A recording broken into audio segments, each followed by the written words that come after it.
Deus manda alguém para o inferno? Será que vai haver condenação? Haverá o juízo final? Quantos irão para o céu? Todos? Alguns? Quais serão os critérios que Deus usará para separar os que irão para o céu e os que irão para o inferno? Será que Deus, um Deus tão amoroso, pode mandar uma alma para o inferno? São perguntas que muitos estão fazendo e alguns já têm até mesmo a resposta, mas nós precisamos nos pautar na palavra de Deus para entender se realmente Deus vai mandar alguém para o inferno ou se todos irão para o céu. Seria justo todos irem para o céu? Eu fico aqui imaginando todo mundo entrando no céu. O vigarista, o ladrão, o mentiroso, o estuprador, o que engana a esposa, a que engana o marido, e uma série de outras pessoas como Hitler, Mussolini, Stalin e tantas outras pessoas que foram verdadeiros assassinos cruéis da humanidade entrando no céu. Seria justo? Quem sou eu para julgar, não é? Eu não posso julgar. Então eu preciso consultar a palavra de Deus para saber o que é que a palavra de Deus diz a respeito das pessoas que irão para o céu e as pessoas que irão para o inferno. Em primeiro lugar, nós precisamos entender que o inferno não foi criado para o ser humano. Deus nunca criou o inferno pensando no ser humano, mas sim no grande inimigo de Deus, Satanás, aquele que se revoltou contra Deus. Em Mateus capítulo 25, versículo 41 está escrito: então dirá também aos que estiverem à sua esquerda: apartai-vos de mim, malditos, para o fogo eterno, preparado para o diabo e seus anjos. Então a palavra de Deus mostra claramente que o inferno não foi preparado para o homem, mas para o diabo e os seus anjos. Isso nos leva a ter dois tipos de conceito. Primeiro, o inferno não foi criado para o homem. O homem vai para o inferno somente se ele escolher o caminho do inferno, porque Deus não vai obrigar ninguém a entrar no céu. Segundo conceito, quem for para o inferno vai ter um grande sofrimento, porque o inferno foi preparado para atormentar o diabo e seus anjos, que certamente a sua essência é muito superior à do ser humano. Se vai atormentar o diabo e seus anjos, imagina que tipo de tormento não será para o ser humano. Mas então, quem vai para o inferno? Quais são os critérios? Ou será que Deus manda alguém para o inferno? Eu acredito que o critério é apenas um. A Bíblia fala claramente que quando o homem caiu, quando ele pecou, as Sagradas Escrituras revelam o desejo íntimo do Senhor Deus de resgatar a humanidade caída. Porque o homem não pode ir para o céu em pecado. Mas Deus também não queria que o homem fosse para o inferno. Então Deus traçou um plano para salvar a humanidade pecadora. Que plano teria sido esse? O que poderia ser feito para salvar a humanidade? Bom, em primeiro lugar, seria necessário que o homem não pecasse mais. Porque um homem em pecado, ele não tem condições de ver a face de Deus. A Escritura é muito clara quanto a isso. O homem seria consumido na presença de Deus por causa da sua santidade. Porque Deus não suporta pecado. É da natureza dele. Instintivamente o homem seria consumido pelo poder de Deus, pela santidade de Deus, pelo zelo de Deus. Então o homem não pode ir para o céu em pecado, ele precisa se livrar do pecado.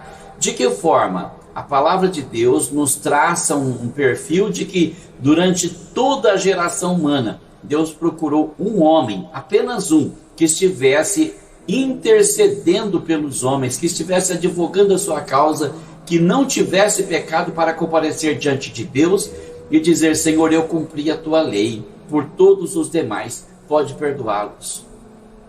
Mas a palavra de Deus diz bem explicitamente: nenhum homem encontrei, ninguém que estivesse tapando a brecha no muro. E lá no livro do Salmo, que ressoa na carta aos Hebreus, nós encontramos a palavra de alguém que diz: eis aqui, ó Deus, a mim para fazer a tua vontade.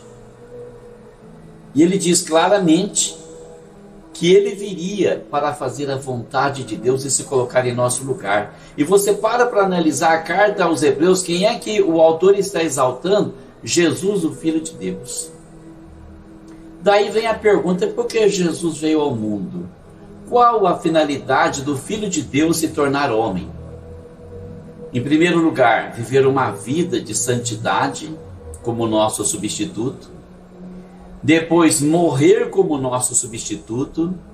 Depois, sofrer a tortura do inferno no desprezo de Deus, quando ele brada lá na cruz: meu Deus, por que me desamparaste? Por causa do pecado da humanidade, que ele recebia sobre ele naquele momento, para pagar esse pecado no nosso lugar e nos livrar da ira de Deus.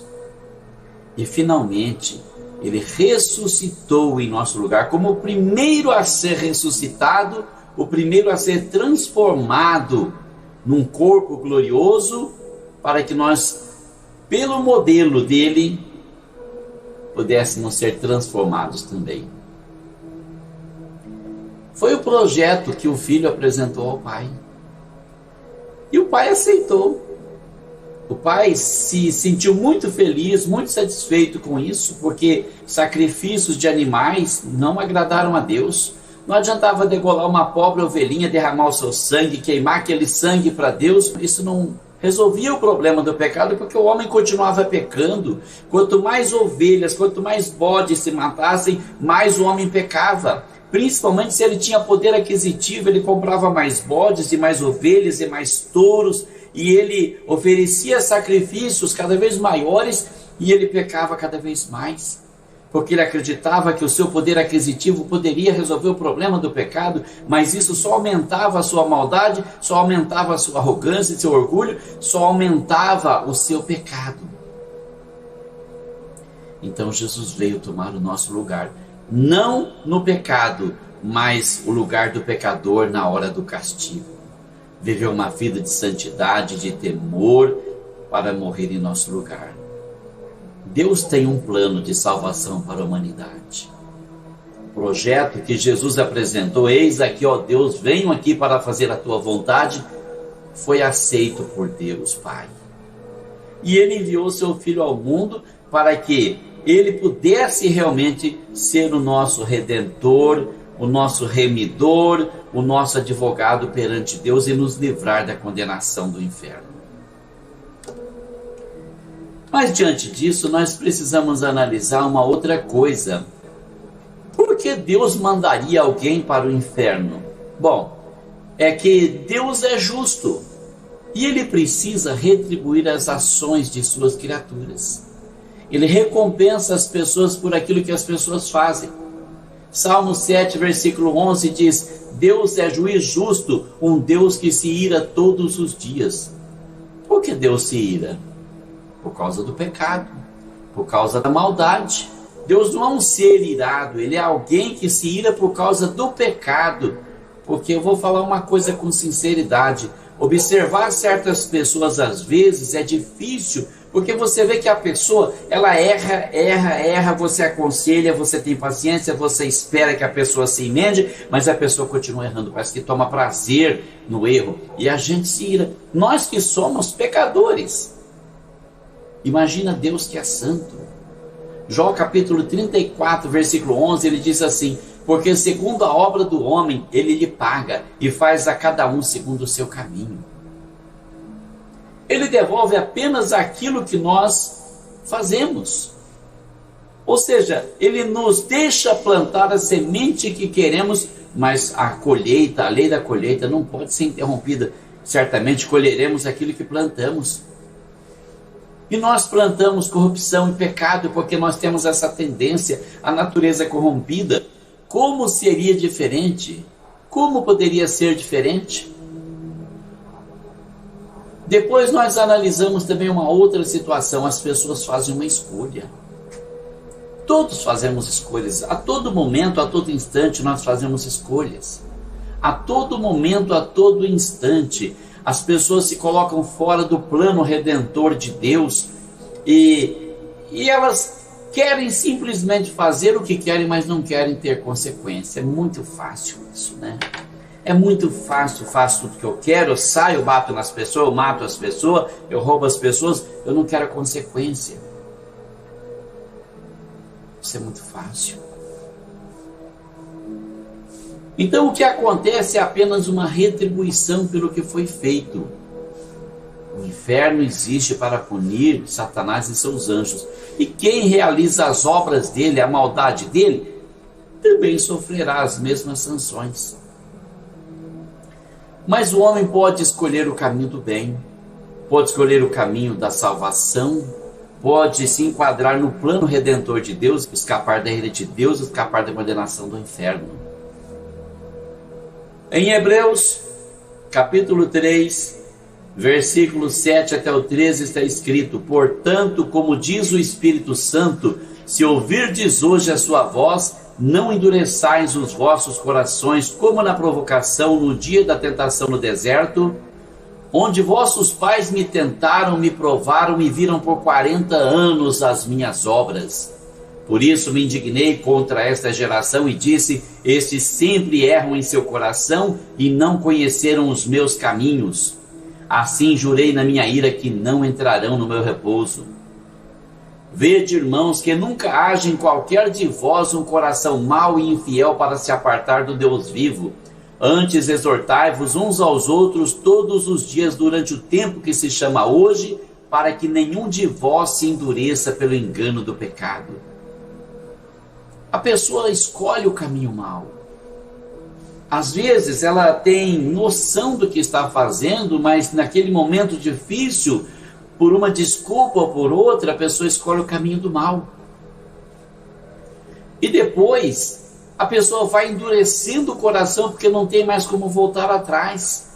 O pecado vai endurecendo o coração da pessoa, vai cauterizando a consciência, vai apagando qualquer resquício de sentimento, de arrependimento ou de contrição. E não tem mais como a pessoa voltar atrás. Salmos capítulo 25, versículo 12. Qual é o homem que teme ao Senhor? Ele o ensinará no caminho que deve escolher. Há pessoas que não se emendam se não ouvirem a mensagem de que vão para o inferno. É preciso pregar que existe salvação sim, mas existe condenação também. As pessoas estão envolvidas demais com as suas vidas, com os seus interesses, com as suas religiões, com tudo aquilo que lhe é mais querido. E não quer abrir mão, não quer fazer sacrifício de nada, quer que tudo venha de graça. Querem ser salvos, mas não querem abrir mão de nada. Querem ser salvos, mas não querem ter compromisso com Deus. E a palavra de Deus diz bem claramente que Deus não tem compromisso com o infiel. Ou você anda pelo caminho de Deus, estará com Ele, ou você se desvia do caminho de Deus, estará perdido para sempre. Deus não manda o homem para o inferno. O homem escolhe andar com seus próprios pés para o inferno. Quando ele deixa de seguir o caminho de Deus, quando ele deixa de ouvir a palavra de Deus, quando ele deixa de acreditar na verdade de Deus para acreditar na mentira do mundo. As religiões corrompem as pessoas, porque cada uma puxa a brasa para a sua sardinha. Mas o homem inteligente busca na Bíblia a palavra de Deus, a verdade. Aquele, porém, que se deixa enganar, ele se deixa enganar consciente. Ele sabe muito bem o caminho que ele está escolhendo, mas ele não quer abrir mão das suas preferências. E o preço será muito caro se você não se arrepender. Se você não se enquadrar no plano de Deus, você vai para o inferno. Você vai para o inferno. Mas não precisa ir. Abre o seu coração. Deixa Jesus entrar no seu coração. Talvez você diga, mas eu não sei qual é o caminho certo. Pergunta para Ele, pede para Ele. Tenha humildade para orar e dizer, Senhor, me mostra o caminho da verdade, o caminho que eu quero andar para ser salvo. E Ele te mostrará. Pense nisso. Deus te abençoe.